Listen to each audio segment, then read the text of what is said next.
What people maybe don't know, sort of being on the outside, is sort of all the love and the passion that goes into developing a product here at IKEA.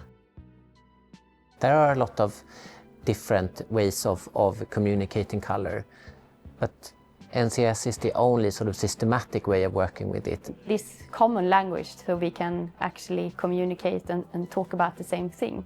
We can always have a reference point, and that's good to have an NCS then, that is well known and recognized.